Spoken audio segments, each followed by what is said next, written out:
কুরবানির ঈদের পরে সকালের নাস্তার প্লেটটা কিন্তু দেখতে কিছুটা এরকমই হয়। চলেন শিখে নিই কি করে একটা পারফেক্ট আলু ভাজি তৈরি করতে হবে। এইটার জন্যই লাগছে প্রথমে হলুদ গুঁড়া, সাথে লাগছে আলু কাটা। আমি কিন্তু আলুটাকে ছুরি দিয়ে কেটে নিয়েছি এবং খোসা সহ রেখেছি এক্সট্রা ক্রিস্পিনেসের জন্য। এরপরে আমি নিচ্ছি গোলমরিচ গুঁড়া এবং আজওয়াইন, অবশ্যই পেঁয়াজ এবং মরিচ কাটা। আলু ভাজির জন্য কিন্তু খুব একটা বেশি মশলা প্রয়োজন হয় না। তো প্রথমে তেল গরম করে তার মধ্যে পেঁয়াজ এবং হলুদ গুঁড়োটা দিয়ে তেলের মধ্যেই সেই হলুদ কালারটা নিয়ে আসলাম। এর মধ্যে ঢেলে দিচ্ছি আলু কাটাগুলো।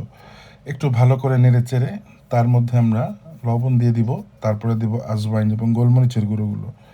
ভালো করে নেড়ে চেড়ে নিয়ে এবার ঢেকে একটু সিদ্ধ করে নিচ্ছে আলুগুলো।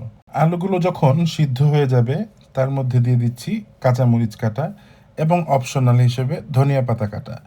একটু নেড়ে চেড়ে নিলেই সিদ্ধ হলেই তৈরি হয়ে গেল সেই মজাদার ক্রিস্পি আলু ভাজি। ঝুরা মাংস আর পরোটার সাথে কিন্তু সেই জমে যায়।